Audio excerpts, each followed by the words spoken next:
అగ్నిమాపక వారోత్సవాల వాల్ పోస్టర్ను OU vice chancellor professor D Ravinder, DFO Madhusudan విడుదల చేశారు. ప్రతి సంవత్సరం ఏప్రిల్ 14న అగ్నిమాపక వారోత్సవాలను దేశవ్యాప్తంగా నిర్వహిస్తున్నామని తెలిపారు. అగ్నిమాపక సిబ్బంది విధి నిర్వహణలో చనిపోయిన వారి కోసం ప్రతి సంవత్సరం 14 రోజుల పాటు వారోత్సవాలు నిర్వహిస్తున్నామని చెప్పారు. అపార్ట్మెంట్స్, విద్యా సంస్థల్లో అవగాహన కార్యక్రమం నిర్వహించి ప్రజల్లో అవగాహన తీసుకొస్తున్నామన్నారు. ప్రతి సంవత్సరం ఒక శ్లోకంతో వారోత్సవాల కార్యక్రమాన్ని నిర్వహిస్తున్నామని, ఈ సంవత్సరం అగ్ని భద్రతను నివారించండి, దేశాభివృద్దికి పాటుపడండి అనే శ్లోకంతో కార్యక్రమాన్ని నిర్వహిస్తున్నామని తెలిపారు.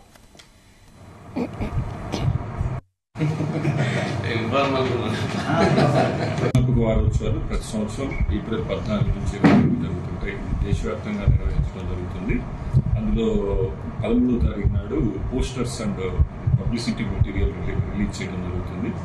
ఈరోజు మనకి మా Osmania university vice chancellor sir time ఇచ్చారు. సో మేము ఈ కార్యక్రమాన్ని ఇక్కడ ప్రారంభించాము. యాక్చువల్గా దీని యొక్క ప్రాముఖ్యత ఏంటంటే, ఏప్రిల్ 14 అనేది అగ్నిమాపక వారోత్సవాన్ని జరుపుకోవడానికి ముఖ్య కారణం. ఆ రోజు కమమరేషన్ పీరియడ్ జరుగుతుంది. ఎవరైతే ఈ సంవత్సరంలో అగ్నిమాపక శాఖలో చనిపోయిన వారు ఉంటారు, వారు విధి నిర్వహణలో చనిపోయిన వారికి నివాళులు అర్పిస్తూ ఈ కార్యక్రమాన్ని 14న బిగిన్ చేసి 20తో క్లోజ్ చేయడం జరుగుతుంది.